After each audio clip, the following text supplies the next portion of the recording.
words that people hear just before the credit.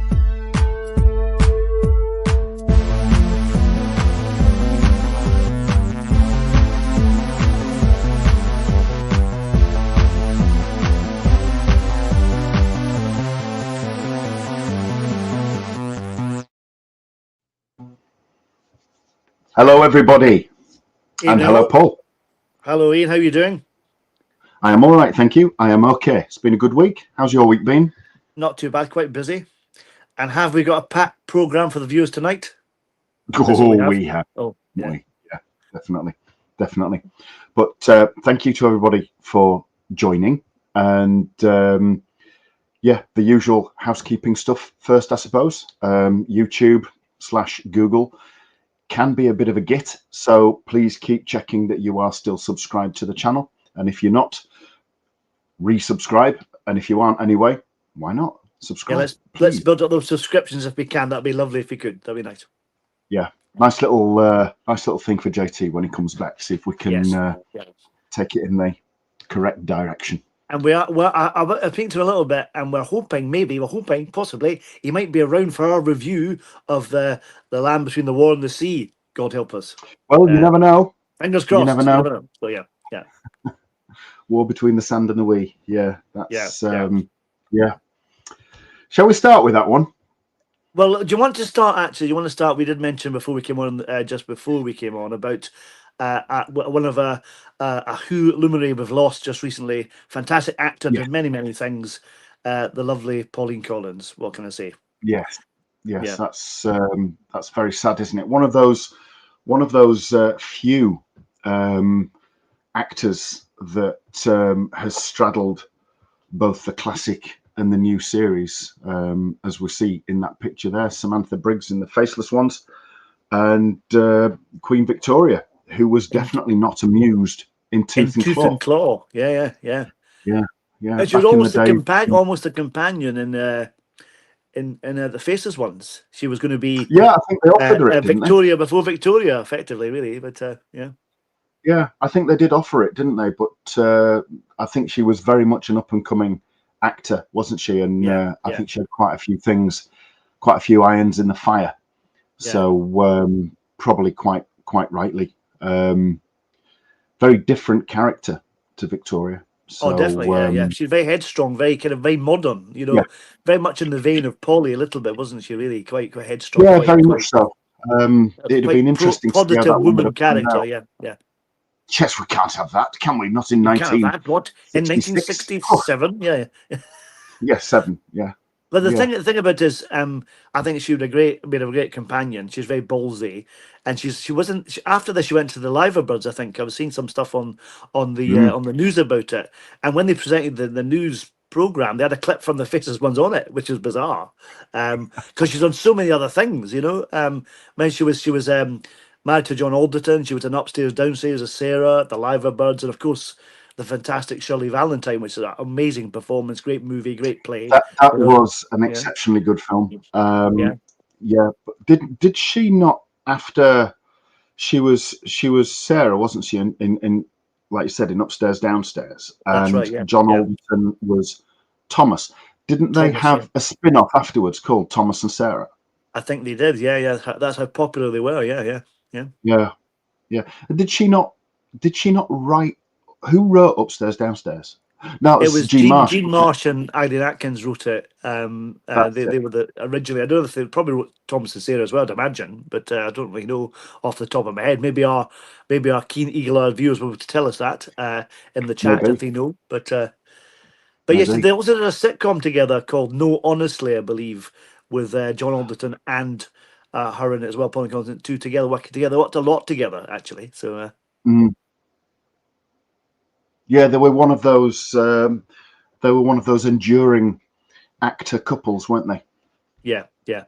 A bit like Judi Dench and Michael Williams, that kind of thing. Lovely kind of partnerships. Yeah, nice stuff. Yeah, but very, very sad. But quite right that we mark. And she was fantastic as well. No, we can't gloss over Queen Victoria in Tooth and Claw. She was great in that too, I have to say. Very good. Oh, yeah, absolutely. Yeah, and I like the way right at the very end where she rounded on the Doctor and Rose because they'd been doing the not amused baiting bit all the way along, hadn't they? And then I she don't know just about you, but I was on the turned Queen Victoria side at that point because they were really obnoxious and smug in that episode. I have to say, to be yeah. fair, but so they deserved I mean, all it they was a good got. episode, You know, wasn't it? yeah, It was a good episode, yeah, lots of action and stuff like that. But yes, they yeah, were very, very, very obnoxious. But yeah, yeah, I think she did a good Queen Victoria portrayal there. Showed some real steel, you know, pulling the gun from a bag and using it. You know, yeah. yeah, great character, good episode. But you're right, they were absolutely smug and needed a damn good slap, Yeah, they certainly did. which 'Cause I she think that, delivered. and she did definitely. Yeah, and the Doctor was banished. And it's interesting having the Doctor. I wasn't sure if I liked it or not, whether the Doctor was like didn't get on with the royal family because you know like he always goes on about Queen Elizabeth II he was had a relationship with the first, and then in was it with the Shakespeare Code they end up there's something else happened we don't know about. Maybe it was Mm. the bit in Day of the Doctor where she finds out he says has I gone, I don't know, who knows, but it's all timey wimey nonsense, isn't it? Let's be honest, but yeah. A little bit, yeah. Lee Smith, I had a bit of a TV crush on her. Well, each to your own. Each to your own. Yeah. Right, we've got to catch up on a few things. So first off, we had a very early super chat from Lex Kane. Thank you so much. RTD has got a real problem. He's got several, mate. I can tell you that. Apparently, Disney Plus has said, if it's true, that the variant version of Tennant's Doctor and Gatwas are owned by Disney Plus. Oh, well, dear. they can keep them as far as I'm concerned. They're welcome to them. Yeah, absolutely. They can shove it where their mouse ears shine. I don't know. I don't even know what that means, but they can shove it there. And I think we get the idea, Ian. Though I think whatever it means, I think the idea, the vague idea what you're trying to allude to there. I think yes. And Digby Strawbridge, super chat from you. Thank you so much. Evening, Paul. Evening, Ian. Evening, Digby. Have you chaps seen the news out of woke BBC? Because it's all including JT. I'm sure JT will see that, so thank you for that. And we're going to come on to the BBC shortly, aren't we, Paul? Yes, well, I think maybe as it's been brought up, we should mention it now. Then, if you want to continue. Okay. Well, there's just one more super chat from John Keeley. Thank you, John. Good evening, gentlemen. Good evening, John. Evening. I hope both of you and JT are doing well. We are. Thank you. Sea Devils, racist. You can't say that. Google will block us if we say Sea Devils. Yeah. It is fecking nuts, mate. Yeah, absolutely. Yeah. RTD has seriously lost the plot if he ever had it to begin with. I think if he ever did have the plot, it was a long time ago.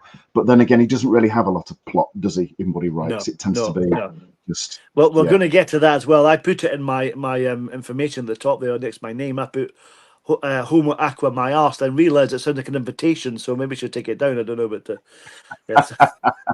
Yeah, it could be. It could be a little bit misconstrued. Yeah.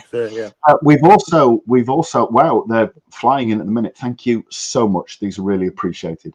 Another one from Lex. Really good news. Brendan Fraser and Rachel Weisz are in talks about coming back for one more adventure in a new Mummy movie. Would be interesting.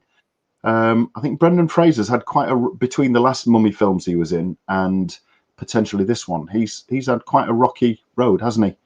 Really. Really been through the mill. So good to see him back on the ascendancy again, because he got an award not long ago, didn't he? Was it The Whale? We played that character, yes. the person who was severely overweight, and he had like a fat suit on. He got a huge amount of criticism for that because they didn't cast a fat person to play it, which again defeats the purpose of being an actor if you're not allowed to play any characters. Absolutely. You know. And apparently they couldn't lift the arms up to read the script anyway. And Paul Thomas Ashworth, PTA. Tooth and Claw was brilliant. Yes, it was the only decent script RTD did. Yeah, I was very surprised by that when the monks came and started doing all the kung fu and stuff like that. I was quite impressed. Well, it was all hidden tiger, crouching dragon type nonsense, wasn't it? All that slow motion kind of. It was, but it really Carl worked. Douglas did it better, I have to say. But yeah. But it did work for Doctor Who. It was good. I liked it. And it was quite a fast-paced story, basically just being chased by the werewolf all the time.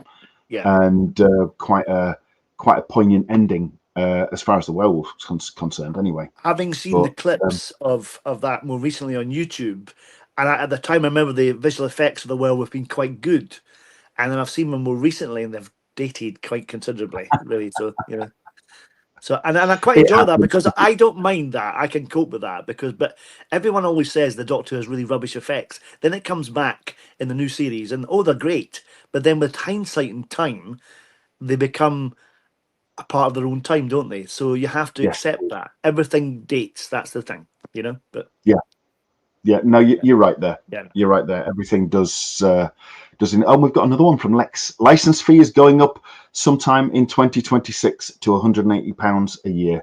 So glad I cancelled them in 2021. Is that to pay Tim Davie off to shut him up? Is it probably allegedly? Possibly. Who knows? Who knows? But there we are. So yes. So go on then, Paul. BBC. Yes, Tim Davie, the controller of BBC One, is actually there. He is. Yeah, thank you, Uncle Sydney. It's actually he's now resigned from the BBC because of, I don't know what can be described as Panorama Gate or allegedly or Trump Gate or whatever it is, because apparently they edited an interview on a Panorama that showed a speech that Trump did at 2 different times, and they joined them together to make it look like he'd obviously encouraged the people to descend on the Capitol, Right. and that's what happened. And they've effectively committed, allegedly, I'm saying now to cover myself, like Ian Hislop says on Have I Got News For You, that this is effectively telling lies, and it's fraud, isn't it? Isn't it allegedly? It's as far as I'm aware, it's fraud. I mean, we stand to be corrected on that one. The assumption or fake news, allegedly fraud. Yeah. Well, Trump, like him or loathe him, he's always gone on about fake news, and the BBC has always mocked him. So it shows you what. It's no surprise to any of us, but it shows you what a bunch of steaming hypocrites they are. If they mock him for talking about fake news and compiling and publishing fake news at the same time. And the fact that they have a department called BBC Verify, which I think is headed up by somebody called Mariana Spring, who herself had a little bit of drama a while back, I believe, because allegedly she'd falsified her CV. So the joke was somebody had falsified their CV and was then heading up BBC Verify, the very organisation that's done this. I mean, as far as Donald Trump's concerned, she went to the same university or same school of hard knocks as Rachel Reeves, because they have very possibly something in common there. Yeah. Do you mean the woman that was in charge of the Bank of England only wasn't? Yes, Rachel from allegedly, yes, that's her. Yes, yeah. I mean, Donald Trump, always a divisive figure, but then aren't a lot of figures these days. But I'm sure he's watching. Naturally, I'm sure this is prime time for him on a Sunday. But if I were evening, him, Donald.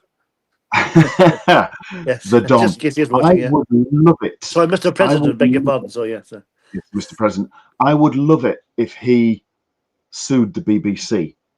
I would love it if he sued them for so much they had to be shut down, or had to go subscription, where they had to stand by the. I know we've talked about this a lot in previous years, but if there was ever a case for the BBC being ended in its current form, this is it. It has no moral right to exist now, I don't think, because it wasn't just about Trump, was it? There was something about there was definite bias about their, as Woodhouse 122 has put up there, their anti-Israeli, pro-Palestine stuff. That's apparently allegedly been proven as well. So they're being hit at the moment on two fronts, and it's very much like, I know Davey's gone, but he'll get a payoff, won't he? They always do. Yeah. So he's not going to be hard up or anything, or struggling to pay his council tax going forward. But it's like everything else. And I know this will sound like I'm being political. I don't mean to. I'm just using it as a point of reference. When you consider all the stuff that Starmer and all the others have allegedly done, lying, forgetting to declare things, forgetting to pay things. Lisa Nandy's just had to apologise, hasn't she, for giving a job to somebody that just happened to give her some funding and she'd forgotten and it was allowed. Whereas you stack all that up And you think, well, Boris Johnson had to resign because he had a piece of cake. And Keir Starmer went on and on and on about cake. But now, to be fair, he wasn't just having cake, Ian. He was dancing and no, but I partying mean, as well, with the cake at the same time, obviously, allegedly. It's just, if he went for that, they should go for this. Yeah, yeah. And they always seem to just say, yeah, we've done it wrong. Yeah, really sorry. We're not going to accept sorries from anybody else for anything they do.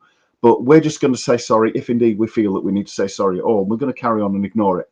Yeah. And it just seems so unequitable, really. Yeah. But as far as who knew corrupt politicians? I mean, allegedly. I mean, it happens. Yeah. But there we are. But going back to Tim Davie, I was going to say, going back to Tim Davie and the BBC. This is really, it's not even like they're trying to just give different opinions. Allegedly, they're actually, that how can you can't even have an excuse for this to edit a program that actually you have to physically edit together to make it fit, to make it make sense, so it sounds more incriminating to Trump. You can't do it by accident. You can't do it by accident, can you? They've got their narrative, and they've changed the facts to fit their narrative. So they've gone in there with an agenda. That is precisely what having an agenda is about. They've gone in to make Trump look bad. Yeah. And they've taken this, and they've taken a comment here, and when he said the first bit, people started cheering as well in the unedited footage. So they've edited the audio so there's nobody cheering. And then they've taken something that he said 50 odd minutes later, and they've put them together to sound really, really bad and to sound like he's inciting violence. And that is, surely that's criminal. Somebody can't just resign from that and it's left. Davie should resign, absolutely. He should have gone for various things ages ago. But he can't just resign and that be it. There has to be consequences for this. Big, big consequences. And I just don't think the BBC should be allowed to exist in its current form. I don't think the government would do anything about it. But if Trump launched a multi-billion-dollar lawsuit against the BBC, when the evidence that they're guilty is so incontrovertible that, our government might have to intercede and say, look, they'll go subscription, will change everything if you drop it or whatever. They're really over a barrel, and quite rightly so. This could be quite interesting. I don't want Trump to just leave it.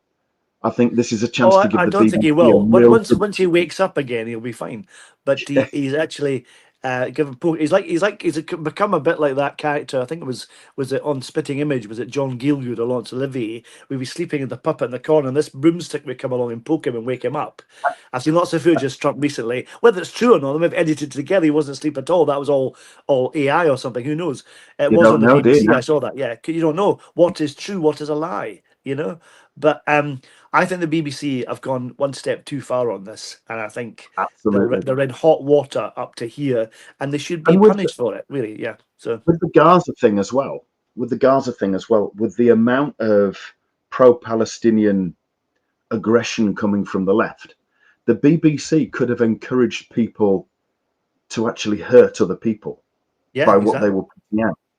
Now, that lady Lucy Connolly, she went to prison for 31 months for allegedly inciting violence against a certain group of people. Yeah. And isn't this potentially what the BBC have just done themselves? Yeah. People should go to prison for this. It's definitely. It's not just a case of rap on the knuckles. They should get proper comeuppance on this. Definitely. Yeah. Yeah. If you did it, you would have quite a few police cars pulling up outside your house. Like they do when they want to talk about hurty words and everything. God forbid you get burgled, but hurty words, you'll have them turning up, won't you? And there used to be a saying growing up: "Sticks and stones may break my bones, but names will never hurt me." That used to be a real mantra when you were a kid, just to kind of grip yourself. Yeah, but you can't do that anymore. Far too many spineless melts these days, though, aren't there? Yeah, Paul? Really. Yeah, but never mind. Darren M. Hembrow. Thank you, Darren. RTD, my lord above, is there no end to this maniac's lunacy and idiotic bile? He shames Swansea. He shames everything he touches now. Yeah, he really does. He's been that way for a while, though, hasn't he? He is a liability to humanity. Lex, again. Lex, thank you. I watched Christopher Nolan. His Dunkirk film, amazing movie. It really is. You watched it in a cinema room, saw it for the first time in 2019. It's a cracking film. That cracking film. I think that's the one with Tom Hardy as the Spitfire pilot, isn't it? He lands on the Dunkirk. I have a confession to make. I've not seen it. So, yeah, I know, terrible. Yeah. It's a very good film. I think Christopher Nolan's a great director, and his Batman movies are superb. Although I'm not so keen on the realism in the Batman movies now. I might prefer more comic book. I was brought up with Adam West, but that's another story. But I think he's a very good director, Christopher Nolan. I'll give him that, definitely. Yeah. I think Tom Hardy's character is the Spitfire pilot, and basically he loiters over the Dunkirk beaches, giving air cover where he can, to the point where he's not got enough fuel to get back. So basically, right at the very end, as the German, I think it had Harry Styles in it as well, as the Germans are advancing on the beach, he's landed his aircraft. He's set fire to it so the Germans can't capture a fully functioning Spitfire airframe, and he's taken as a prisoner of war. That's it's right. It's a good film to watch today, to remember what day it is today, being Remembrance Sunday, of course, and great movie to watch for that, just to remember those who we lost, But absolutely, that gave that supreme sacrifice. My father-in-law, his dad, died storming the Normandy beaches in 1944. So it's always a poignant time. Sure. But quite rightly. God bless him. Yeah, all of them. Quite right to remember them all and be truly grateful, really. But the BBC, what a mess! What an absolute mess. We have a super chat from Hugh Janus as well. Thank you, Hugh. Be a damn shame if Elon bought the BBC and renamed it Trump TV. I'd only want that to happen because a great animation on YouTube.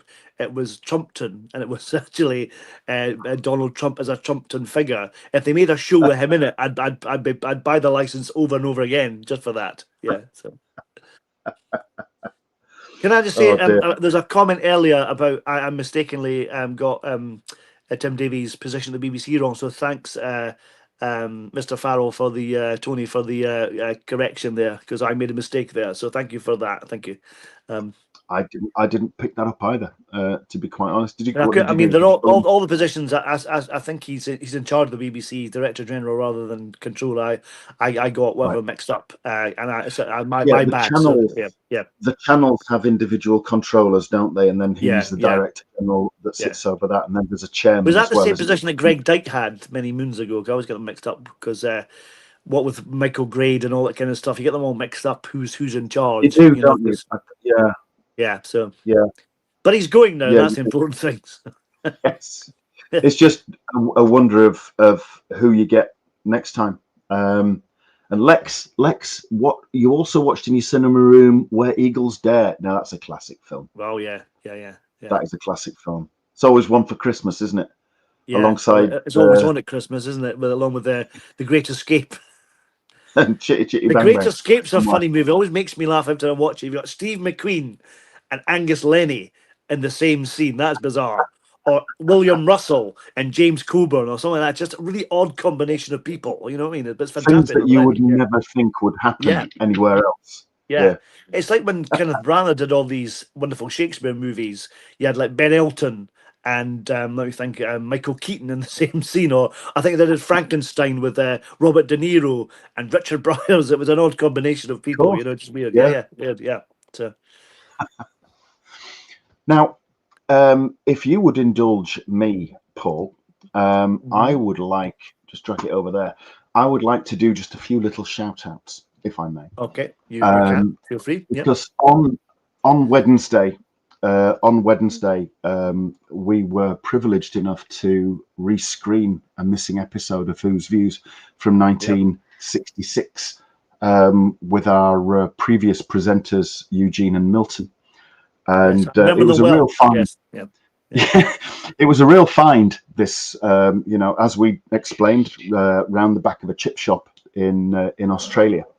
Can I ask if it that went through. chip shot's been thoroughly explored, or have you checked the paperwork? Well, Because sometimes the paperwork we can be have got wrong. some There might be more people. there, not just the one. You never know. But You never know. Round the back by the bins, you don't know, do you? We need to check the cellar. But we under the do carpet's have, always a good place as well. Yeah. So or if there's a Mormon church nearby, you never know. Yeah. We have got some people looking for additional clips, and we really are grateful for how well that episode has been received. It's nice to dip back in history and see what our predecessors did on this show, and it shows how long Whose Views has actually been going. I mean, those days there was no internet. It was all done on cinefilm and sent via a carrier pigeon. We have I'm heard a surprised there rumor wasn't that a chicken at the start going cock-a-doodle-doo at the start. You know what you do like Patty News, but of interest. Thank you, John. That's a very lovely comment. Thank you. We do have a bit of a rumor that there may be some Australian censor clips that were, like we've got one or two clips from the Highlanders that were a few scant seconds that were just cut out of the original episode. So the episode doesn't exist, but the censor trims do. There may be some early Whose Views censor trims where we're trying to see if we can get hold of those as well, and see if anything can be colorized as well. Can I just check one of the presenters? Was it a relation of yours? Is he quite sweary as well? Is that why this bit's been cut out or not? You have to bleep them out, kind of thing. I don't think there were bleepers back then. There weren't, okay, because you couldn't say the F word on television in the 60s, could you? That would be very difficult. You couldn't. I think the first time that happened was somewhere mid late 70s. I think. All right. Was not it was not Kenneth Tynan did it. The critic did it in the 60s, because there's a great story about Hartnell going round to Peter Purvis's house, and he said something along the lines, "You can't say the F word in my house," and then he swore in front of Peter Purvis and his wife. It's a wonderful. That sounds very Hartnell, though, doesn't it? Yeah. That sounds very Hartnell. Yeah. But what I would like to do is I would just like to read out some of the comments that we got because they were great. And Eugene and Milton need a spin-off. Well, they're probably propping up, sitting in adjoining chairs around the edge of a sitting room in an old people's home somewhere, smelling of wee. Who knows? Chiggy 118, superb. Let's hope more missing episodes turn up. Timpkins. A lovely little bit of comedy, always great when channels indulge in this stuff. I look forward to news an entire 7-part Whose Views found in its entirety round the back of Uranus. And don't we all? What do you mean? What do you mean indulge? This is genuine. This is a genuine holy grail of Whose Views. Most wanted episodes. Yeah, it's nice to recover some of our heritage, isn't it? Don't you think? Yeah. Really. What a stroke of luck finding this rare gem. Congratulations to the finders of this long lost treasure, says Boomer Doug 1957. John 4143. It was a brilliant bit of fun, cleverly written satire, skillfully presented and poking fun in all the right directions. Andy's Vinyl 1565, lovely video, very funny, reminded me of Harry Enfield's Mr. Chumley Warner. Marine Boy KV6RF, brilliant, and unlike other times when skits are attempted by other channels, highly successful. Well, thank you for that, Marine Boy. Legion of James, love this. Awesome stuff, guys. Just what the doctor ordered. Tony Crosby 3846, been waiting for this splendid piece of footage, chaps. Well, after that riotous review before bedtime, I'm going to have a crafty woodbine, a cup of Ovaltine, and a quick chapter of the latest Enid Blyton book, The Famous Five Go Ruddy Mad at Mr. Davis. Toodle pip, sending much love to JT. But we did get one from via Chiggy118. It must have been via a medium. As a 1966 viewer, I must take exception to the words skirt and eyelashes. These are completely privy to acceptable language, and despite your good intentions, you have overstepped the mark. Yours very sincerely, Mrs. Whitehouse. So that's Eugene and Milton really put in their place by Mrs. Whitehouse's ghost. Wait till Mrs. Whitehouse sees the offcuts from the missing bits, the censored clips. We'll be in trouble then. Yeah. she will be she'll be rising from the grave, I think, probably. Mrs. Lisa Pertwee, thank you, my lovely. Hugs and kisses, Ian, Paul, and JT. I don't know about you, Paul. I'm blushing a little bit there. I'm blushing too. Yeah, a bit warm in here, isn't it? Very warm. Dear, Yeah. dear. And Mark Greaves, again, thank you, Mark. Evening, guys. ITV aren't blameless either. The way they treated that war hero veteran was disgusting. I completely agree. Yeah, 100-year-old war veteran. Yeah. Never forget the greatest generation. Yeah, absolutely. Heads need to roll there as well. They were deliberately baiting him. What do you mean by that? Everybody knew what he meant by what he was saying. Everybody knew. Nobody was in any doubt whatsoever. They were doing it just to make him feel awkward and probably hope that he withdrew it. And but they're made of more sterner stuff, that generation, aren't they? Or weren't they? Of course they are. Yeah. Yeah, but absolutely disgusting. Yeah, completely. But thank you for those comments. Feel free to share the link to that video. And you never know what we might find. And get searching your lofts or the back of your local chippy, just in case there are some lost episodes there as well. Yeah. The odd lockup, car book sales or that kind of thing, just in case. You never know. How this one turned up in Australia, I do not know, to be quite honest, because how did it get there? It didn't go to Australia. It must have been stolen off a skip somewhere, somewhere over here. Maybe in Yorkshire somewhere. Who knows? Well, you don't know, but we do need to find out what happened to Eugene and Milton. There was rumours that Eugene did go to Australia and was swimming off the Great Barrier Reef, was attacked by a kangaroo, which was odd because it was about 20 feet of water. But that was just rumour. We don't know for sure. Anyhow, what else you got for us, Paul? Well, shall we dive in, to use that kind of what you did pun, to get into the war between the land and the sea, which I keep forgetting what it's called because it's such a mouthful of a thing. I think your version's better, to be fair. Here we are. Yes, there we are. They're the Sea Devils. I mean, the Homo Aqua. Really, come on, Russell.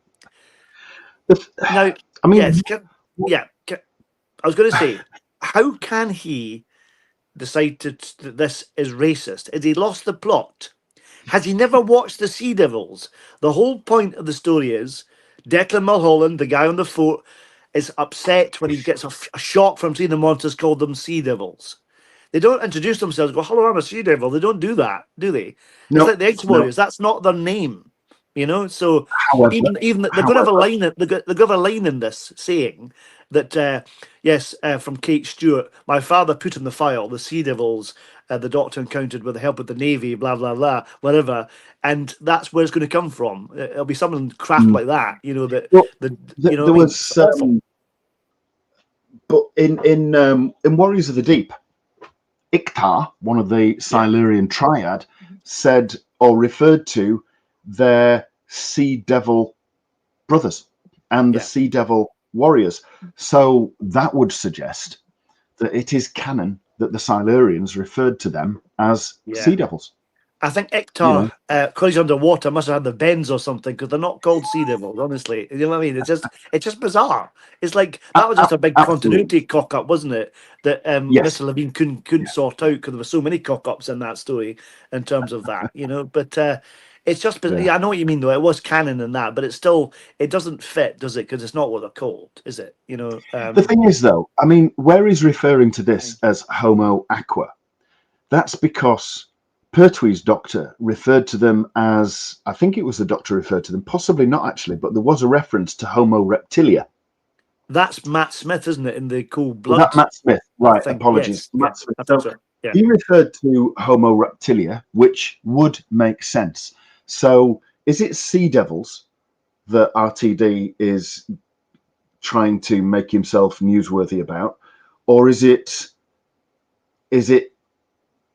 Homo Reptilia? Because I mean, if it's Homo Reptilia that is picking up on, then why didn't he just refer to it as homosexual and be done with it? Because that's what he wants. Well, why doesn't he just call them Aquamen instead? It's so bloody lazy. It's like that's all he's done, It's like, but it's like a bizarre thing to worry about, though, that this is racist. Racist to who? This is a fiction.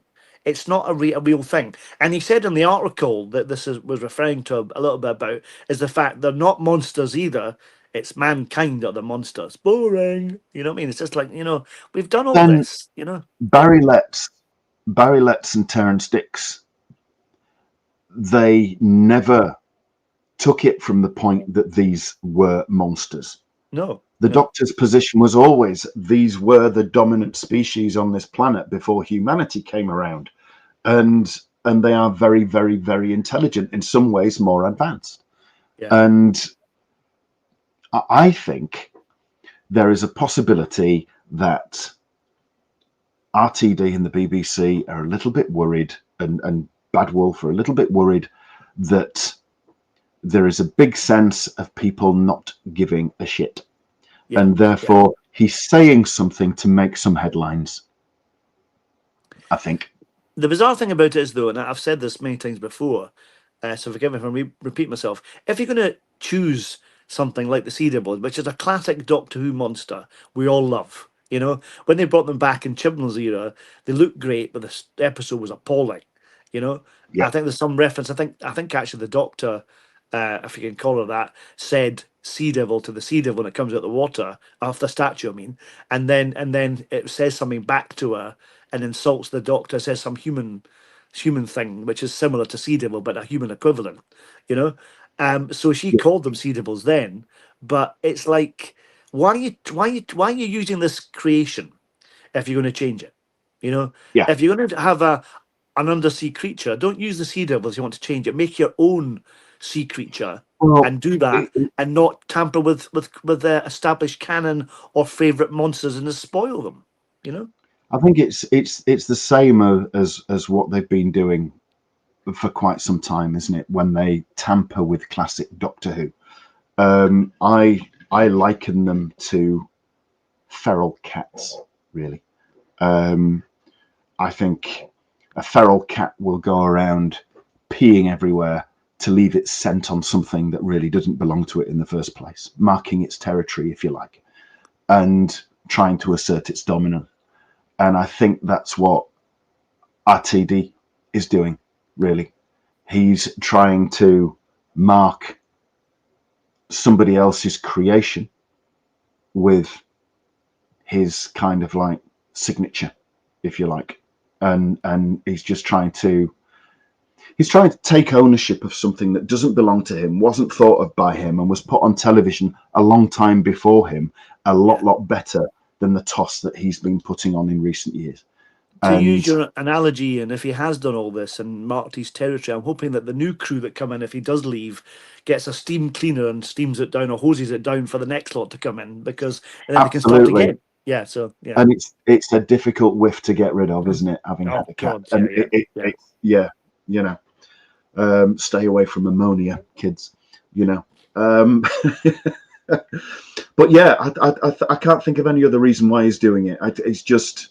I think he's trying to generate headlines to therefore generate interest. Where there's no interest, and there isn't, is there? And I think he's just making an issue out of a non-issue. But in changing it, absolutely. Why not just create something else? Why not? Why make the Doctor female? Just create a female Time Lord and do stories about her. Why change things that really aren't yours? You're supposed to look after this. This is a cultural icon, really, of British TV. You should be guiding it through its next years and building onto it, not changing it. Not like Chibnall did, going back to year one and trying to change it. Year one, episode one, trying to change it. Really shouldn't. Moffat, I think, went too far in that episode where you saw going to Gallifrey, where the thing was a really long time ago. Remember the tagline as they went into when you see the Doctor and Susan leaving Gallifrey, and then you see Clara stopping the Doctor, choose that one. I hate all that. Just stay away from the classic series. You are not talented enough, and that's RTD, that's Chibnall, and that's Moffat. None of them have got what it takes. But they have to having again. I keep going back to this. Having been watching season 13 again and the bits of it, and I just watched the Bane and Morbius omnibus on the daily, which I really enjoyed. I forgot how pacey it can be. It's pacey anyway, but an hour just goes like that. It's amazing. But the I forgot what I was going to say. I lost my thread now. watching the series. So starting afresh, like Hinchcliffe did. If you're going to start afresh and try and do new things, move on. Don't keep bringing back old creatures, the Daleks, Cybermen, etc. Try and do what Philip did and try and make it work off your own imagination, having creative people creating their own monsters, their own stories. I know people are going to say, well, they kept paying homage to Frankenstein and Quatermass and blah blah blah, but they did it so well. They started off with a seed of an idea like Frankenstein and made it their own Doctor Who spin on it, like Pyramids of Mars, like the Mummy movies, that kind of thing. They've done all these kind of things, but they put a Doctor Who spin on it and it worked brilliantly. And that's what the new show needs, is to move on, forget the back catalogue, create your own new version of it and be engaging and interesting, But I think the ultimate overstepping of the line, and there's been a lot of it, is opening that series 13 box set from arguably the most successful period. And I'm a Pertwee fan, but this is, Tom Baker, Philip Hinchcliffe, Robert Holmes, arguably the most successful era of Doctor Who. Yeah. And seeing bloody Gatwa in it. Oh, yeah.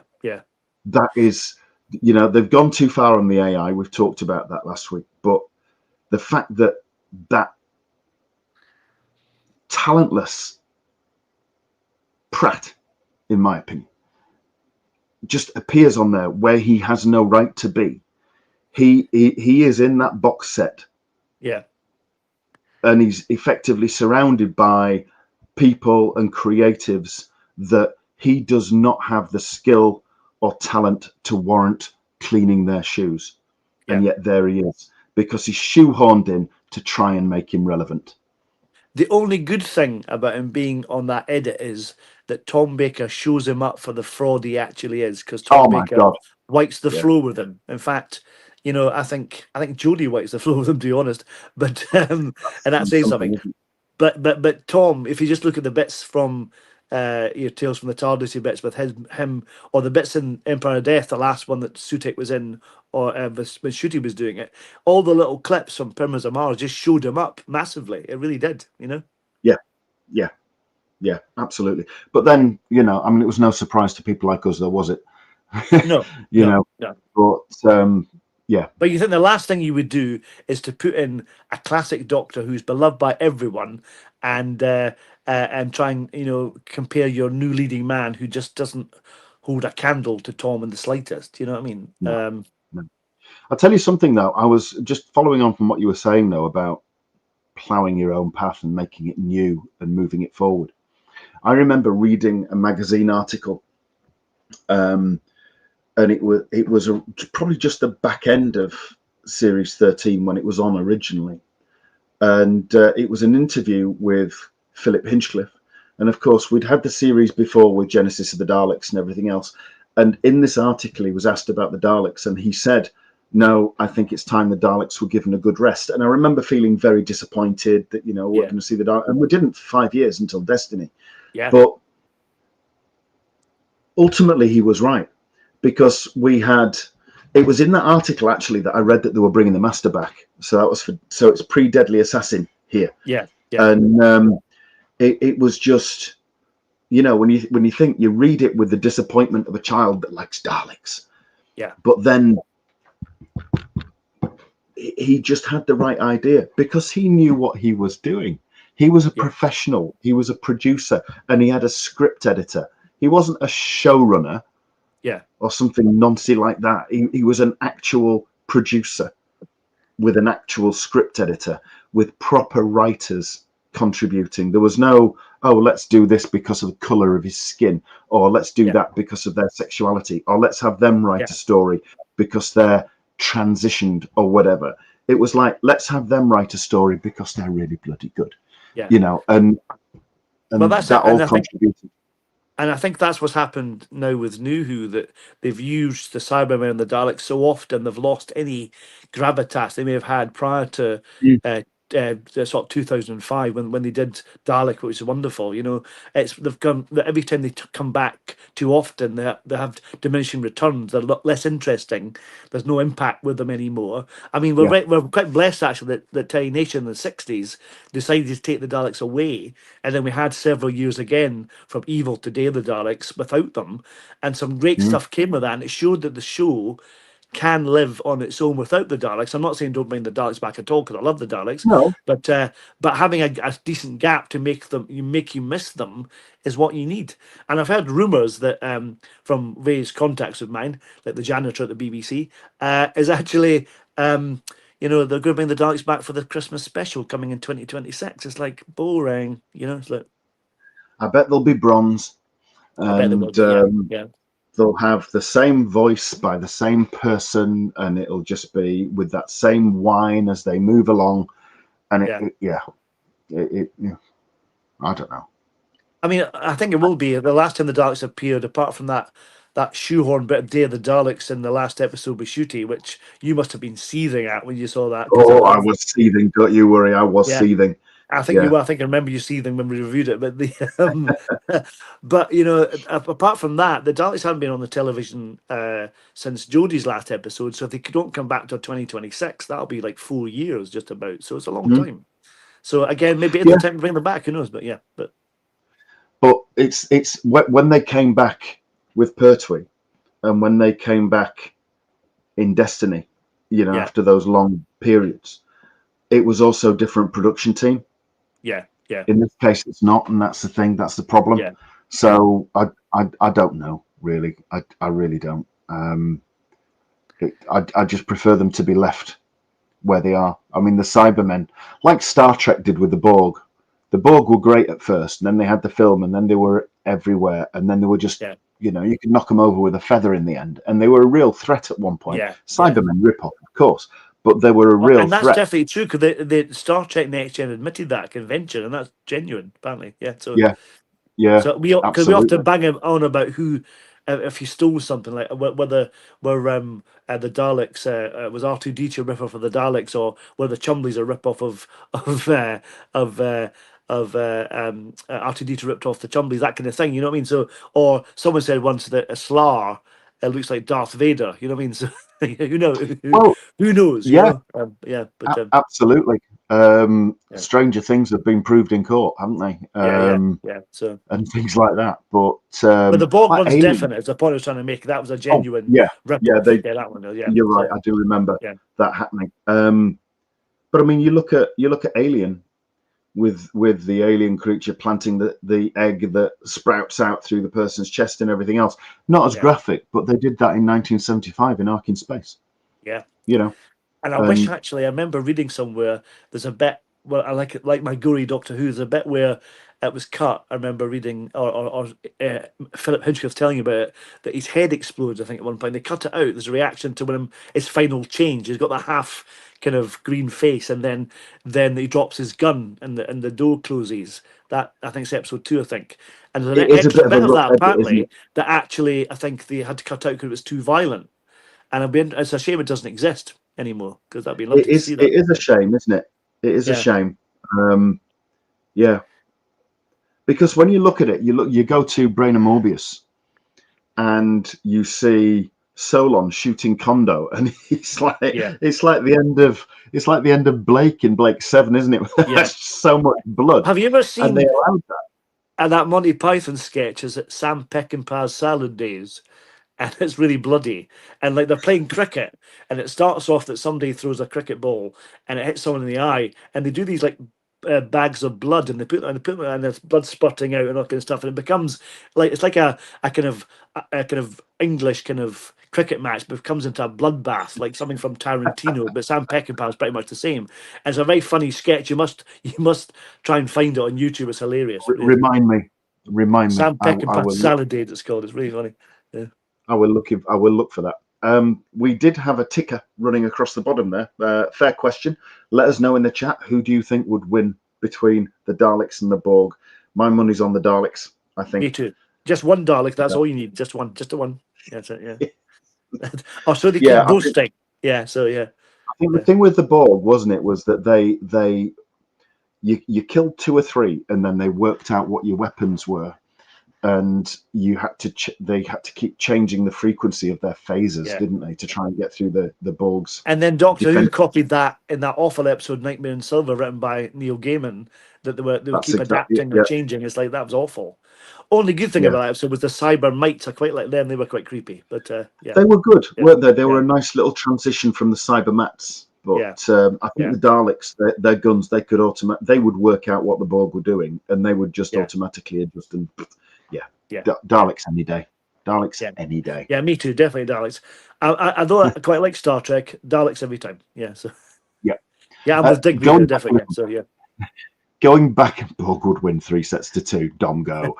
Darren M. Hembrow, going back a bit, a super chat from you. Thank you so much. RTD just using this as an excuse to use the term homo.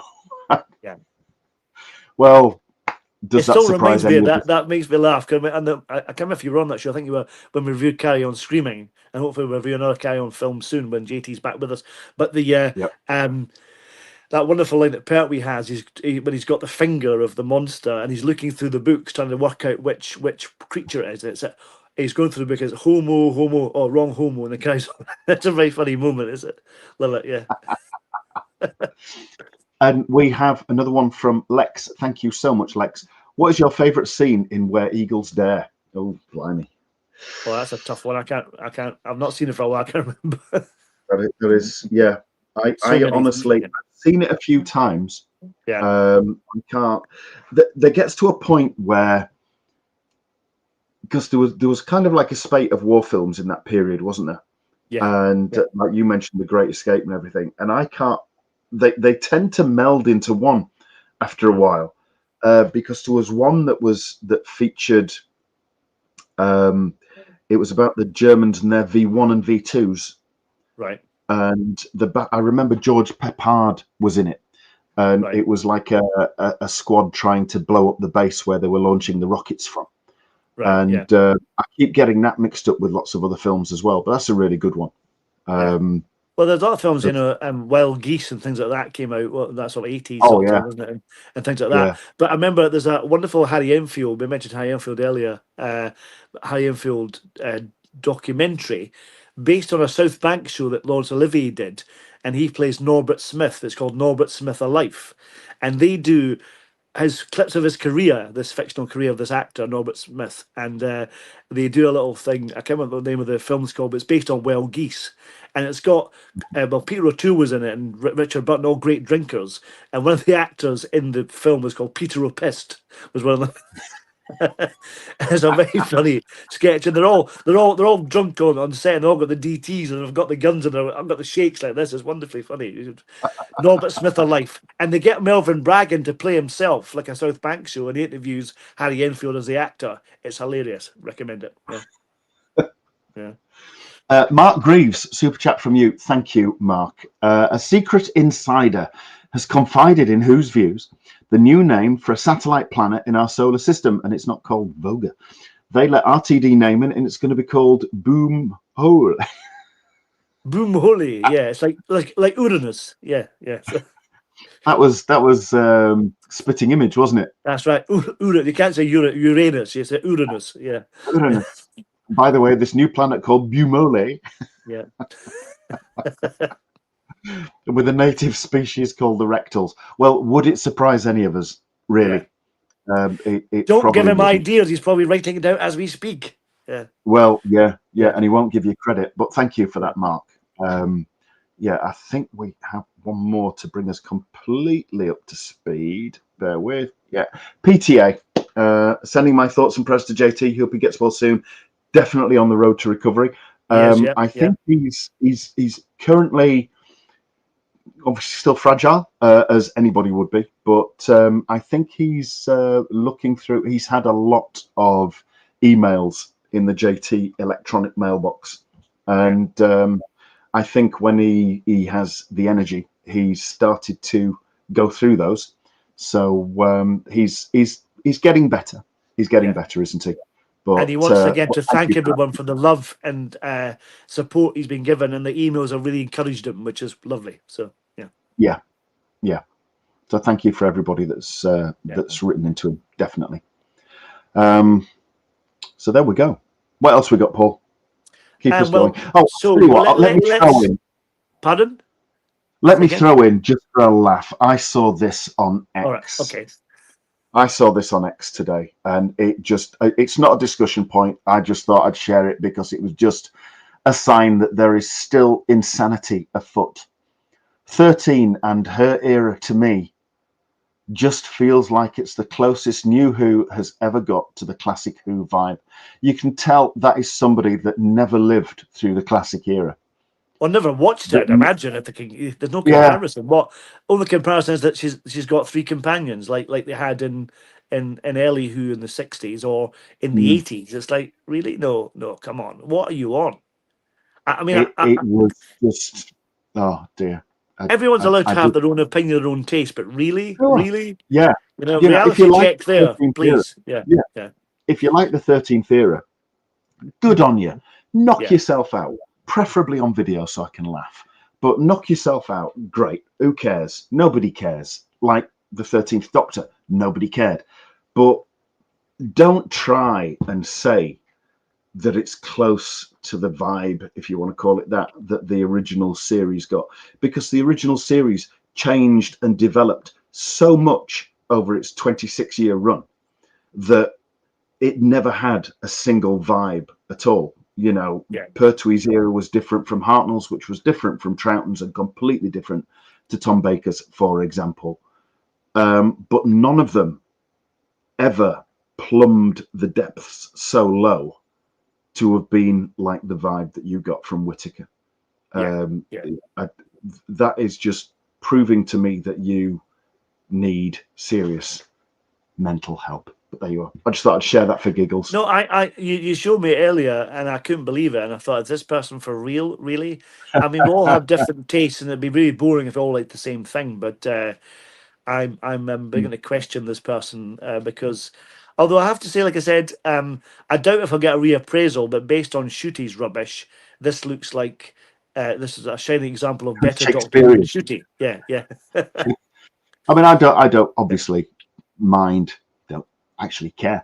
Don't mind if people like that, just as long as they don't mind me taking the piss, because stuff like that you have to, don't you?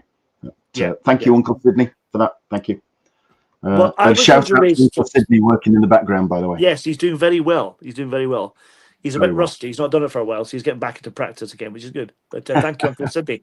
And Uncle Sydney, and I have a contact. He at the BBC in Cardiff, and we had a few rumours at the BBC that's going on.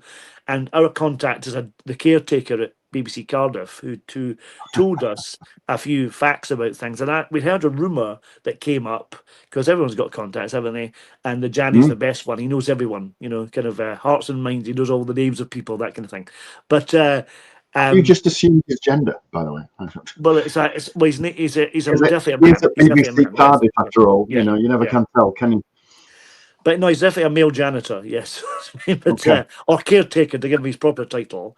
But we had a rumour, and I was sharing it with Uncle Sydney as well, with the fact that there's a possible new partner, a streaming partner that's going to possibly take over from Disney. And that is Paramount Plus, apparently. I don't know if you've heard any whispers about that.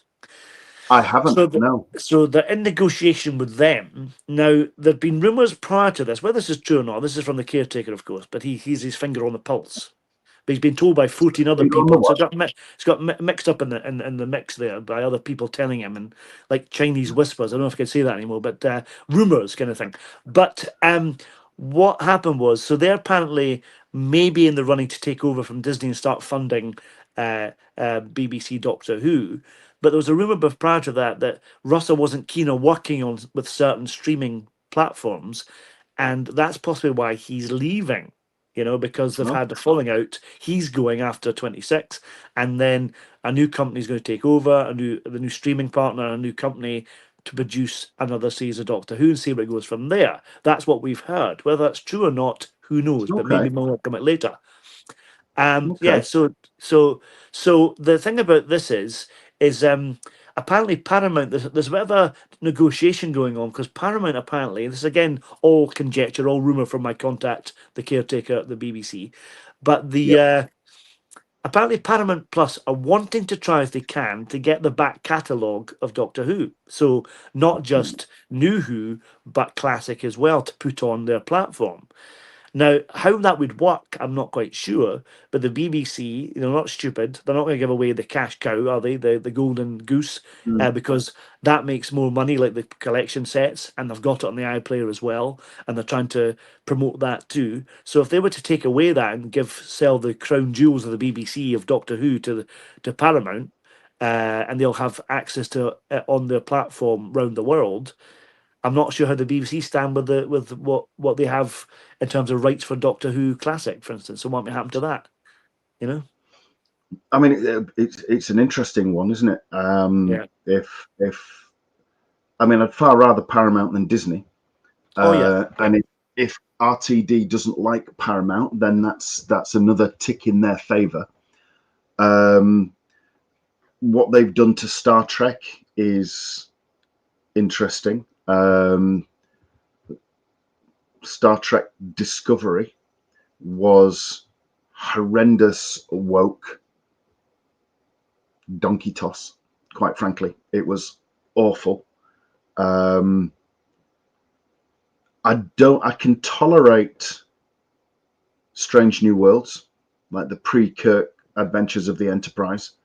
I can tolerate that, but they have had a few clunkers, and animated characters have come into the series as real characters and then gone back into the animated series again. They've done that with Star Wars a lot as well, haven't they? Quite a few Star Yeah, Wars characters started off they've in done Clone Wars and stuff like that. Yeah. done a musical episode, but then Doctor Who did. But they've done a musical episode. We did have singing Klingons. Yes, I heard about that. Yeah. Yeah. But I think Star Trek Strange New Worlds is coming to an end. But of course, they're about to start this Star Trek, or is it Starfleet Academy thing, which is just, it looks horrendous. And I think various esteemed channels, I think heel versus babyface, certainly Nerdrotic, and a few of the others have ripped this to pieces quite rightly already. Richard Brooks, Star Trek Academy is potentially worse than a sexually transmitted disease. Oh, the STD, sorry. Same thing, isn't it? I thought that would be impossible. Yeah. But it does look, you've got all these aliens now, and they're all hanging out together. It's effect. If it was Doctor Who, it would be an academy with young ice warriors and young Cybermen and the odd Dalek trundling down the corridor arm in arm. It's literally So like a little Dalek, like the one in that Spike Milligan sketch, yeah, which you that one. cannot say because it's a bit un PC. So yeah. Wonder what ever happened to that model, because it looked rather good, didn't it? It looks a bit like those models Yeah. that Terry Nation displays in that Radio Times article, the ones with the big eyes, But Eyes. I'm glad you clarified that. Yeah, I did, yeah. That could have gone horribly wrong, but yeah.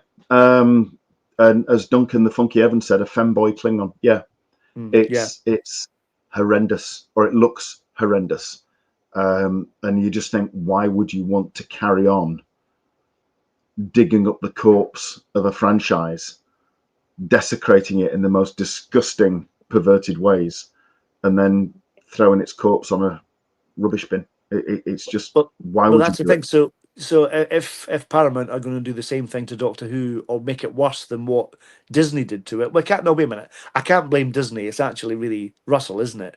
So Yeah, if someone else is running it rather than Russell, it might still just be equally as woke or as crap as the Star Trek series you've been mentioning, or they may have moved on a phase and they're going to do something different with it, and it might be less like it was with Disney under Russell. So who knows? But I bet you I would have heard as see. well that Paramount actually don't have a lot of money and they're struggling a bit financially as well. So I don't know Right, okay. whether or not they'll really take it on board or not. But who knows? I bet you would see a Star Trek Doctor Who crossover. Oh, please, no, we don't want that. Honestly, No. we don't. Yeah.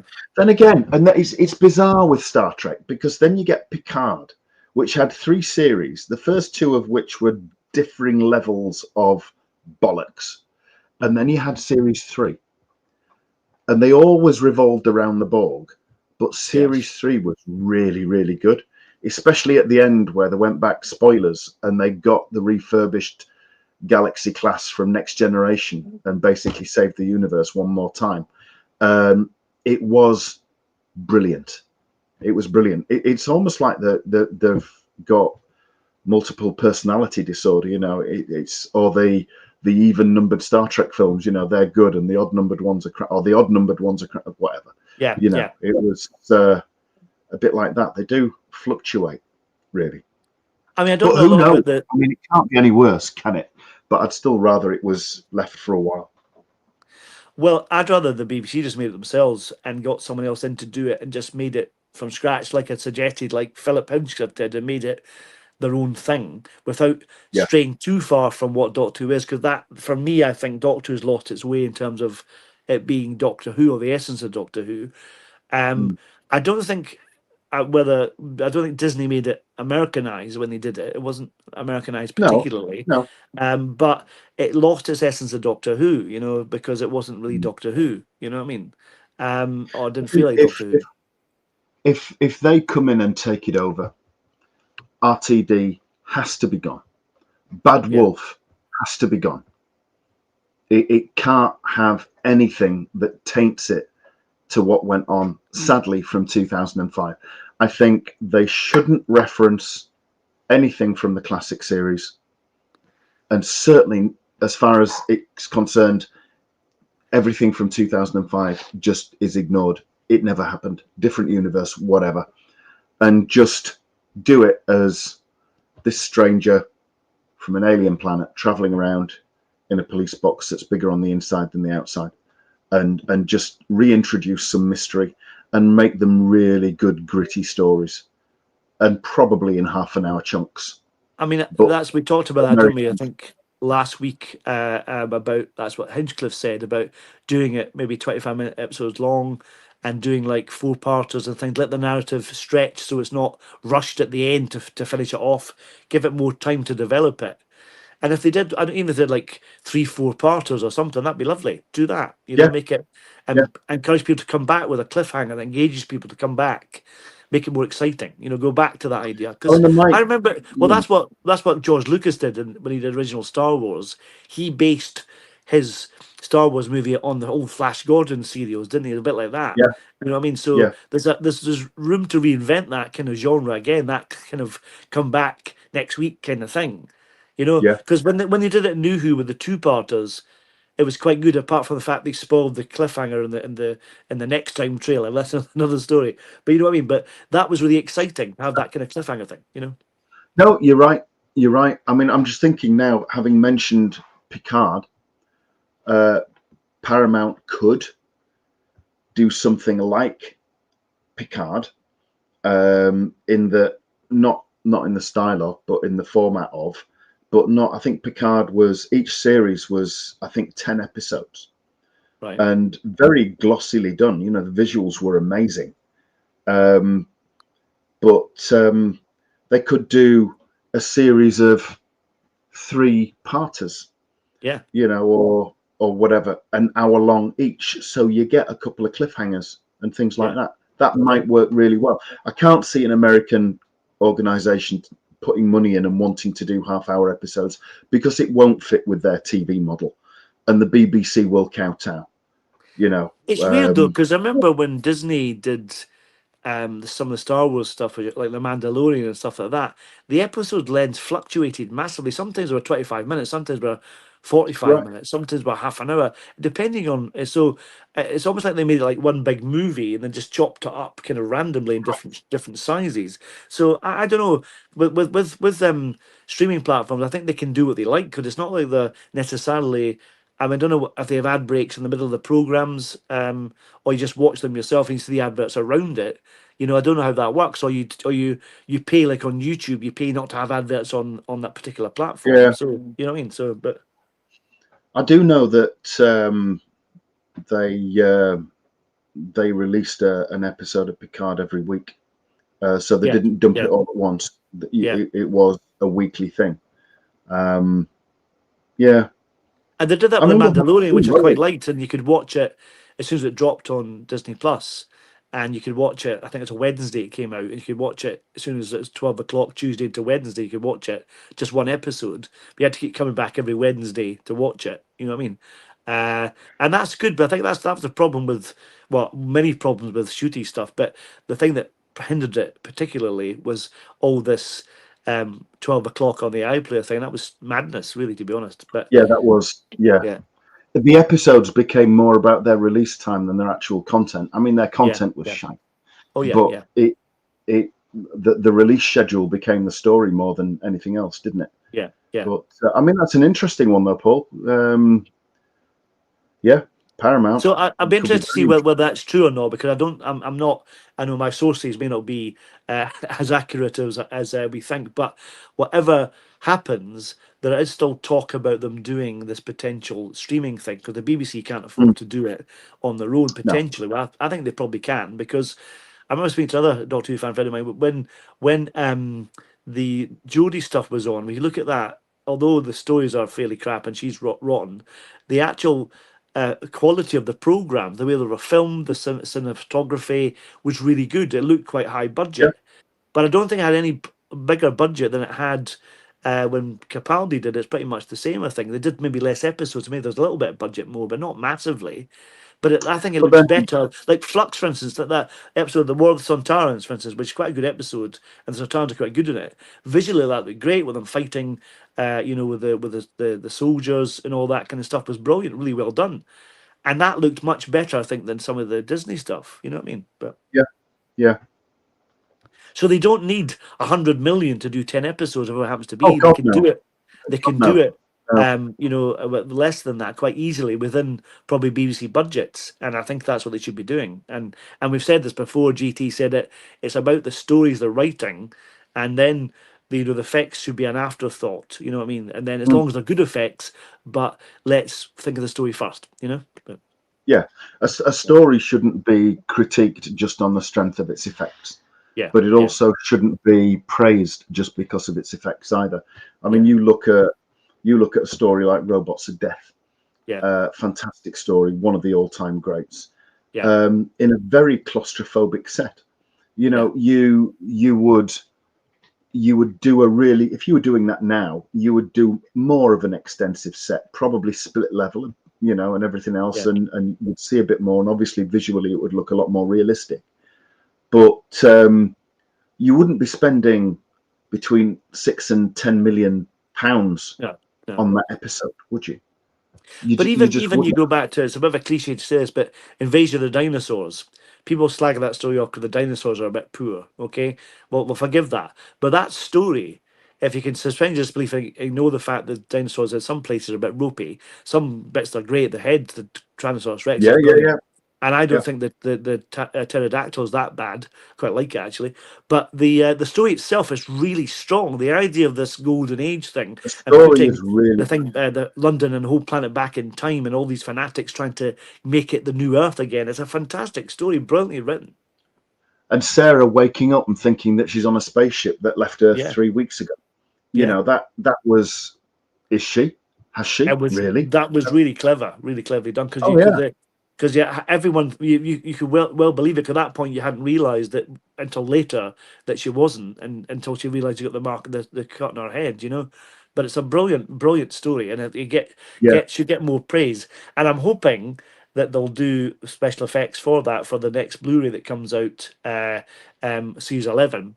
That's another story we'll need to talk about tonight as well, is possible next Blu-ray. Anyway, but yeah, so yeah, so We because could have you not segue seen? into that really, because I mean it's Yeah, a bit of a tangent, isn't it? And we are known for well, tangents. exactly. Tangent's our middle name, Ian. That's the thing. Both of us, It strangely, yes, certainly is. yeah. We're christened a middle name Tangent. Yeah. So the thing about it is, That's what the T stands for in our name. exactly. Yeah, yeah, Ian, yeah. Ian Tangent and Paul T Tangent. Tangent. Yeah, exactly. Whereas the other one in Wales, that just stands for twat. Go on. Exactly, Sorry. exactly. So Blu-rays, as we wonderfully have you seen recently? There's been a Lee Binding has been teasing us again with an image, a really bloody image of the next Blu-ray, which I love when he does that because it really cheers me up because I know there's one coming. But you've probably seen, I think we've chatted on Messenger and stuff before, but there's been pictures of Davison in costume with Janet Fielding filming at the Thames by the Thames for Yeah. Resurrection and stuff like that. So I think season 21 could be the next Blu-ray, which would finish off the 1980s, which would be wonderful. So It I'm would, looking wouldn't it? forward to that. There's not So much left now, is there? There's not much there's left. not, no. But I mean, for me, season 11 is going to be the biggie for me. Obviously, saying farewell to Pertwee and hello to Sarah Jane Smith and Liz Sladen and everything else. That'll be a big one for me. But yeah, season 21. I mean, Well, that season was a 21 huge. will finish off the 80s, so you'll have box sets from season 17 right up to 26, so that the whole run, the whole J&T run will be there on Blu-ray. Yeah, And you'll have the first Colin Baker, the last Peter Davison. And again, if they do special effects replacement options, then brilliant. Lovely. yeah, absolutely. I mean, there's a lot. Obviously, you've got Androzani in there, haven't you? Which Yeah. is consistently rated one of the best Doctor Who stories ever. You know, Yeah. it's not a surprise that it's a Robert Holmes tour de force, is it? Really? I do like I know GT likes it as well, the behind the sofa sequences mainly, although I've found the Tom ones a bit irritating, I have to say. But the for season 13, I mean. But season 21, Yeah. I really hope they make Colin watch Cage of Androzani and Peter watch Twin Dilemma to see what the difference is. Because I think that's got a wonderful potential for hilarity. I think just the reactions to both stories, or certainly to Twin Or Dilemma, they could you know, both watch them together. that would be brilliant. Yeah. It would be, because you saw Caves of Androzani and just like, my God, this is genius, and it was. Yeah. It was that perfect coming together of one of the best directors of the era, along with one of the best writers ever, and it just all came together. I mean, yeah, it had the magma creature, didn't it? Yeah. But you didn't see it much, so It's that okay. was It's all. okay. It's not the Murka, is it? To be honest, give it It is not the some Merca. slack. Let's be right. Yeah. Maybe they'll CGI the Merca in season That 21. Who knows? yes. Yeah, that would be nice. Who Yeah. knows? Could they Yeah. CGI Ingrid Pitt as well and do the karate chop bit as well? Because that's awful. Yeah, we have reviewed that, folks. If you want to, I think we did review that, didn't we? Yeah. For Yeah. our Sea Devil Under the Sea season that we did a while ago. Yeah, so. And they do need to do something about the special effects from the various weapons fired in Warriors of the Deep, because that is absolutely no. But no, it'll be interesting. But yeah, I've seen the photos of them filling. It's Shad Thames, isn't it? That's right. Yeah. So Yeah. I wonder. I thought when I saw that they may be. It's either a documentary or there could be another one of Pete McTighe's. Mike Teague, whatever he's pronounce his name, is another trailer. Could that be great to have the Doctor going back to see Tegan or whatever, or something like that? Would be nice as part of the trailer, because I love all that kind of stuff. Because the last one they did was brilliant. It was the one with Leela. That was superb, with the Daleks on Skaro. That was wonderful. It was, but then they said they weren't doing those anymore, though, didn't they? And that was the problem. But then again, I think that was because that came out at the same time that the series was current, and the trailer for a DVD box set done privately for that was infinitely better and more exciting than what was. Also, though, I think there's more 80s cast members surviving cast members, as opposed to, say, like season 7, for instance. You know what I mean? I think we only had John Levine, potentially for that. So I think there's more potential to play around with it, I think, if they did it for season 21. But maybe they're not doing. Maybe it's part of a documentary. Who knows? But yeah. Well, got to see, that haven't could we? be. Yeah, I was going to say it could be, because last year, was it last January we got? Was it January we got season 7, or was it that where the announcement was? I can't remember. Can you remember? Wow. I think I that's think when the announcement was, because in the right, yeah, February-March time we got the character options Pertwee released with the sonic screwdriver, didn't we? that's right. Yeah, yeah. And then I think the box set came out around April time. I think. Yeah. I think. Yeah. But the people are saying in the chat, you know, that they're right. We've only got a few left. So you've got 21 if that comes next, 11, 16. That's all of the colour ones. And then they have to consider what they're going to do with the black and white ones. Because Well, obviously we're anticipating more missing episodes, at least maybe 9. Who knows? well, I've seen what you've done there. That was another Yes. cunning segue, wasn't it, into something else that's on your list. Yes. Now, in the recent edition of Doctor Who magazine, which I don't have, I was going to buy it in Sainsbury's. Other stores are available. When I was there shopping the other day there, I thought I looked at it. I thought, well, that's interesting, and it was £7.99, so I didn't bother. But so, but in the recent Remember when it edition was of 30p? When it went yeah, monthly and it was 30p. remember it was 12p, but it was weekly. That was When it was weekly, yeah, 12p, yeah, that and was you got good. transfers with it. Yeah. So that would be 48p a month. That's horrendous, honestly. But the but yeah, you're from Yorkshire. I'm from Scotland. We're both very mean. That's what it is. Fine. But but the thing is, in the Doctor Who magazine just recently, the one that thinks Callahan Ford's on the cover, and there's some lovely Callahan Ford stuff in it, and there's some less lovely Callahan Ford stuff with Shooty in it. But that's another story. Mhm. But Yeah. the article is from one of the Film Fabulous team, and they have an interview with the team there, and they talk about the potential of returning episodes. Now, there's been a lot of furore on Facebook and on internet There's been a about what? a furore. That's what they call it in City of Death. It's a bit of a kind of yes, yeah. And I'm sure they're that's mispronouncing what that. Yeah, Romana yeah, said, wasn't it? yes, yeah. So that there's a kerfuffle, to use Little Britain. Then a bit of a kind of but people are excited. I'm more excited than most. I can't sleep most nights thinking about missing episodes. I'm that sad.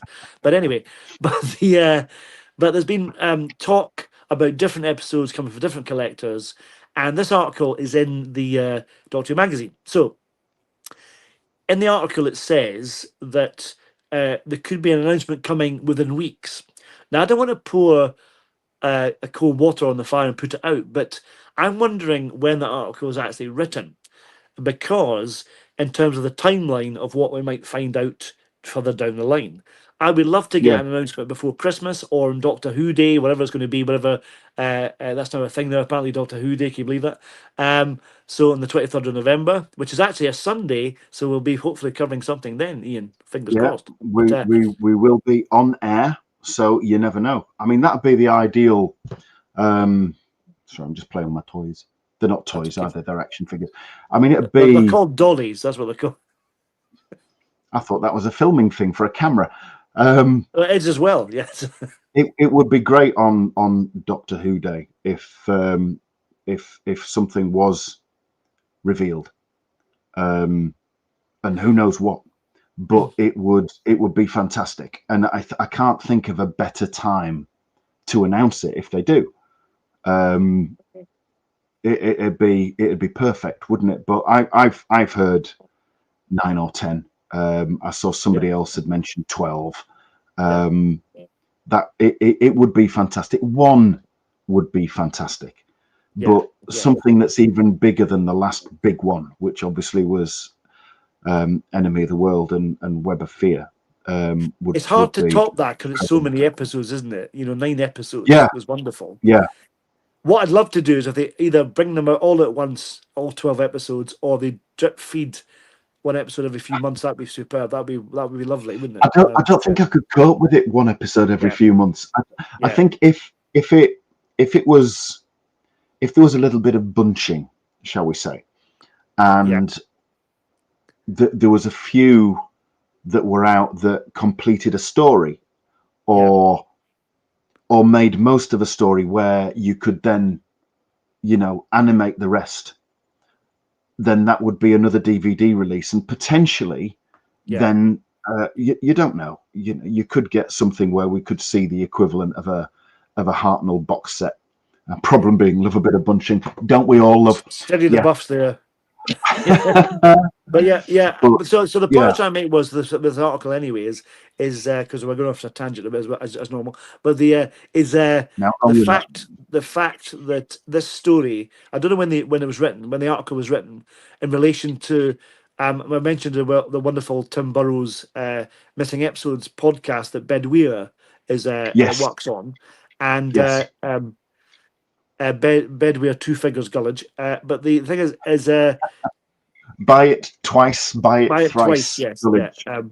But the thing is, I don't know whether the article was done before the interview for Tim Burrows' Missing Episode podcast, or done after. If it's done after, then that's brilliant, because that means within weeks it could be coming. But in that podcast, it said that the one collector they were looking at the collection to try and retrieve, because it was vulnerable, sadly had passed away, and they had more issues to get the film from his estate. They had been in negotiation with a care home or something, the NHS trust or whatever, to try and get access to it, but sadly the collector passed away.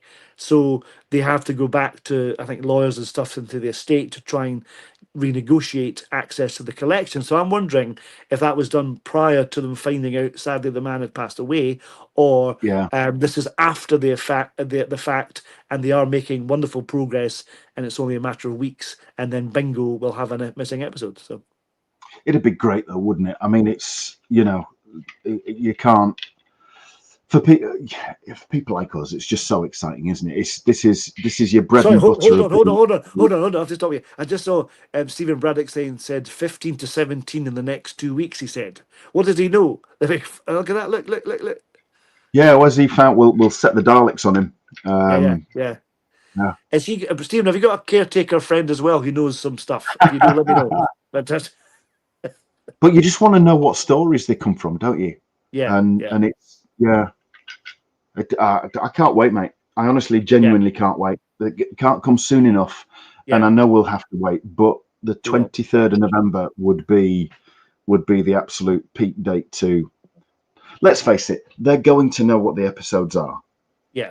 So I could cope more if they say, look, we've got 15 episodes, let's say, or let's aim for the sky. Let's say 17 episodes, and these are the episodes. But they're going through restoration, and you're not going to see anything until March, April, whatever. Yeah. That's better than just not knowing, I think. Well, that's it. I was saying this to Tim Burrows in a chat. I was talking to him, and I said I kind of wish that they hadn't told us they had something or found something, because I'd rather they wait until there's going to be like, here we are, here it is, because the anticipation is my sphincter is doing that. It's awful. I can't bear it, honestly. Just it really is.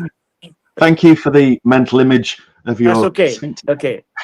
I've learned from the master, Ian, because that got with your marking your territory things. Fair enough. Before it gets too late, we do need to catch up a little bit. Lex, again, thank you so much, Lex. A super chat again from you. Patrick Stewart is set to retire in 2026. Wow. So quite a long and distinguished career for him. PTA. Picard set up the premise for a new series with 7 of 9. Yes, he did. Picard's son and Q, yet nothing happened. Paramount hasn't got a clue. Yeah, and I didn't mind the actor that played Picard's son, because apparently he got jiggy with Dr. Crusher, just in case you didn't know. Spoilers again, bit late that, isn't it? You may say spoilers first, Ian, before you spoil. That's my bad. Apologies.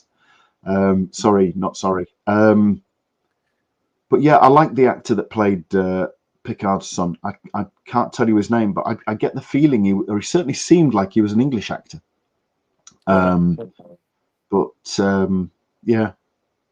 But then again, you've also got the question, if they bring Doctor Who back with Paramount and its series again, and RTD's out the window, preferably a high one. Joking, of course. because we wouldn't advocate violence, would we? No. Who? The Doctor? Who? I don't want that to be a call that RTD makes. That's the thing. Yeah. That is the thing. We're I choosing don't the want next Doctor, you mean? Yeah, choose the next actor. Well, yeah. I mean, Yeah. if they're coming in on that, who? I mean, Yeah. obviously, it has to be male.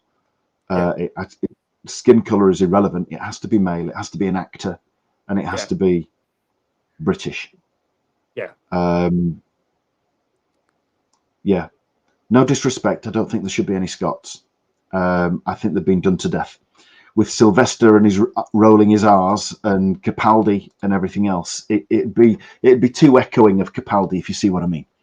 Yeah. And I don't think Patrick Stewart can do a Scottish accent anyway. It'll be fine. If he's retiring just to do Doctor Who, that'll be it. Yeah.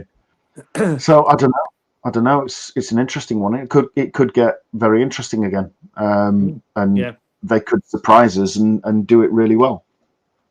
Who knows? Yeah. Isn't that where we started? I love that bit. Day the Doctor is superb. I love that bit. Tom is wonderful. I remember seeing that on the first viewing and being blown away by the fact he was in it. Disappointed he wasn't playing the Doctor, but yeah. Did you just gasp when you heard his voice? Well, I've been drinking because I've been to a wedding reception. My friend got married on the anniversary, which is lovely. And so my friend and I went to his wedding and then his reception, and then Doctor Who fan friends at the reception. Some of them went to watch on the telly in their rooms. We waited till I got home. My friend stayed at my house, and we watched it till about 3 o'clock in the morning because we got back that late. So we watched it on the iPlayer and loved it. And both of us watched it together, and we're both massive fans, same age, same contemporaries like we are, and we watched it together, and we're just gobsmacked by the fact Tom was in it. That was the best part, But, isn't it irritating when people get married on important days when Doctor Who's on, when it mattered? I'll tell you something. My sister-in-law got married on the 26th of March 2005. And I saw Eccleston's first episode at about 3 o'clock in the morning on the Sunday morning.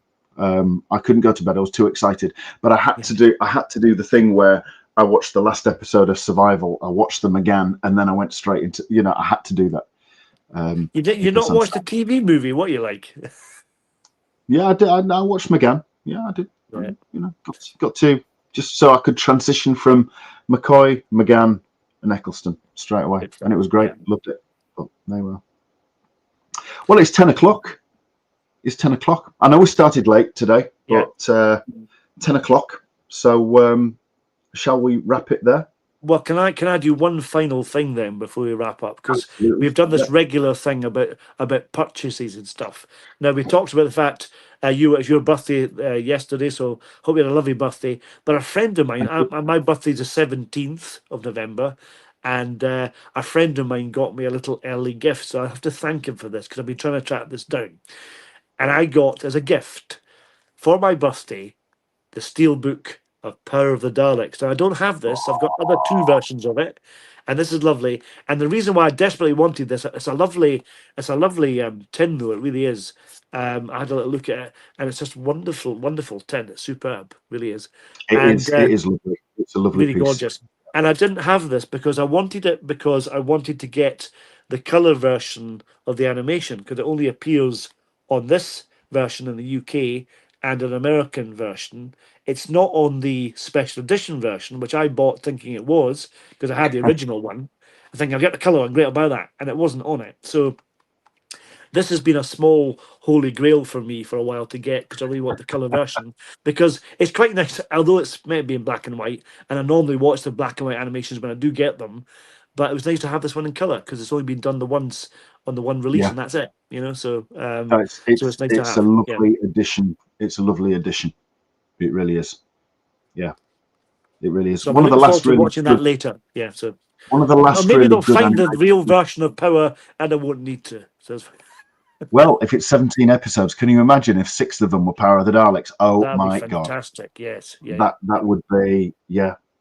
We just need to go through that last complete Hartnell and the first complete track. That would be That would be I'd rather superb. see Power than Evil, to be quite honest. If they could throw the last episode of Evil in, that'd be great. But main I'd like them Power both, but I'm just being greedy because they're both superb, really. And Troughton's wonderful and Evil as well. Just the bits that survive of that, like part 2, his reaction to the Daleks arriving through those wooden doors in their time machine and stuff is wonderful. And his who are they, these creatures? His fear on his face is wonderful, and that's what you're missing on the audios and the animation. You don't get Troughton's character coming through because he's a wonderful actor. You know, he was on Maygrey on Talking Pictures TV the other night. There's a villain. It was great. Yeah. So I'll tell you what I got. It's in a separate cupboard, so I won't whip it out now. I threw that in just for, I threw that in just for problem being there. Was the vinyl box set of Dalek Invasion of Earth 2150 AD. Oh wow. Yeah. And that is lovely. Comes with 3 very large glossy pictures as well. Lovely. So is that the music CD then, but it's on vinyl? Yeah. Lovely. Because I've got the CD back there somewhere. If you can hear drinking noises, my dog came into the room and his bowl's in here and he's having a drink. So if he's slopping noises, not me having a stroke. One of mine was having a dream. One of mine was having a dream earlier. I was surprised that you didn't hear the yapping Well, my dog does that, but he yelps as well. He does that wonderful twitching with his paws. Yeah. All 4 legs do that, or they do that kind of thing, like they're running in a dream, like they're chasing something. It's wonderful. Yeah. So, thank you to everybody. Yes. We've had almost 200 people watching tonight, so thank you very, very much. Like I said at the start, check that you're still subscribed, ring the little bell, and if you wouldn't mind clicking that thumbs up to show that you've liked the show as well, that would really, really, really help. We're going to do our damnedest to leave this in really good nick for when JT takes it over again. So all your support in that is really, really appreciated. We will be back next Sunday. The word is out about more missing episodes, so we will try and find those. Whose Views missing episodes, of course, and that TV series as well. And and like we normally do, it's a good night from me. And good night from him. Good night. Good night. Oh, you'll be delighted and somewhat surprised to know that you can now own Whose Views merchandise. Yes, a range of mugs, t-shirts, hats, sweatshirts, cuddly toys, a cheer please, and other goodies, all putting official Doctor Who merchandise to shame. It's now available from the Whose Views shop. You can find it on the store tab on the channel or by scanning that squiggly thing there.